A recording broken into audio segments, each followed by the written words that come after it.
Good day, how's it going? Let's take a look at the high-grade Deathscythe from Gundam Wing.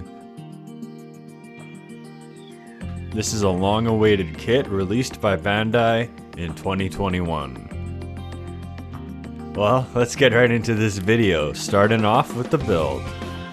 Well, if you've made any of the other high grades from Wing, then Deathscythe is going to feel like more of the same. There's nothing overly exciting about this build, it's just a nice and simple construction.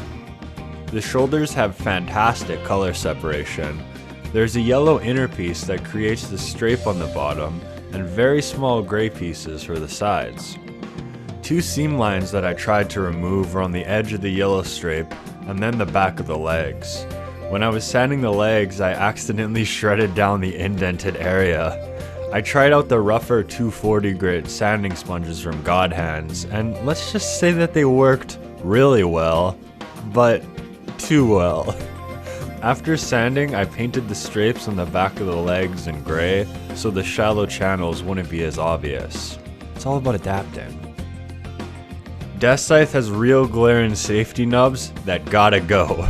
They're around 3 sides of the V-fin. It was a bit tense to cut and sand these, but the end result is significantly better. This kit doesn't need a lot of detail painting. It comes out of the box with nearly everything. The sticker sheet is tiny, especially compared to heavy arms. The biggest thing to do is fill in black on the chest vents and insides of the shoulders. Color-wise, the feet are in black, but the rest of the kit is in more of a very dark blue. It's lighter than the Master Grade Deathscythe Hell, and closer in color to the MG Shadow Gundam.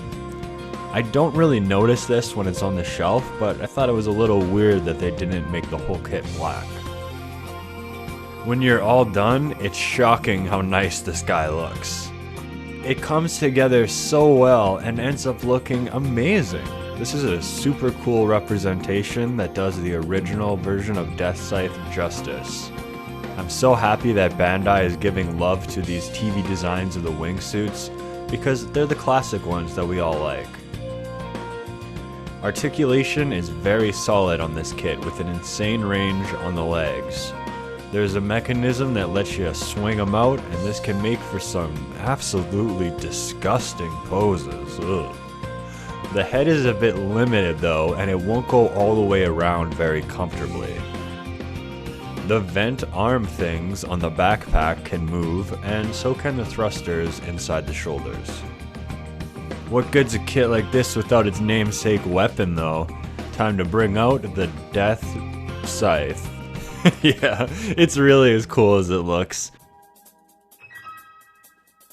The scythe goes into the hand quite well with no looseness or sliding around. There are 2 different size beam effect parts, and you can also change the position of the beam and make it into a nasty spear of terror.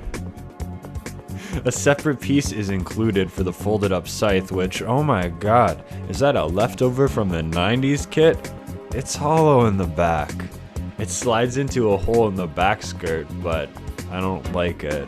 I feel like Bandai could have made this 2 pieces that click together to avoid all the no-grade style gaps in the back, but at least we got something. The other weapon is his awesome shield thing that pegs into the side of the arm. It's beautifully color separated, and it opens up to peg in a beam effect part. Oh, watch out. To peg in a beam effect part. I love how this looks. The beam effects are a nice clear green plastic, and they just look fantastic. The weapons are both awesome on this kit. Some things in life are cool, regardless of if you're 12, 58, 64, or dead. A spiky emo Grim Reaper robot is one of those things. This coolness factor is what makes Gundam Wing so endearing to me, despite not being the best of shows. They just knew how to make really cool Gundams in the 90s, and also really weird ones like the motorcycle. Oh yeah, it's a whole range. Deathscythe is another awesome high grade in the Gundam Wing line. It's such a clean model that really captures the essence of this mobile suit. The contrast of black and yellow on the chest and shoulders makes this guy really stand out on the shelf. The build is a bit of a snoozer for experienced modelers, but otherwise, this is an awesome kit. It doesn't require a lot of detail painting to look good like the Heavy Arms and Wing Gundam do, so beginners will really enjoy this one. You get an awesome result as a straight build, and an even better one with some extra love. I recommend adding some matte top coat to really complete the look.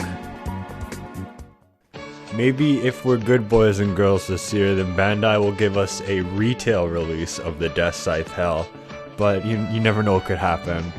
Maybe one of these days I'll get around to finishing my old 1/100th Deathscythe Hell, but we'll see. This kit here gets a thumbs up from me. That's all I gotta say in this video.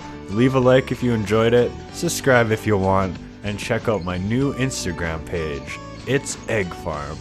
I post progress pictures of my build and ramblings about music and who knows what else, I don't know. The link is down below. I'll see you guys next time.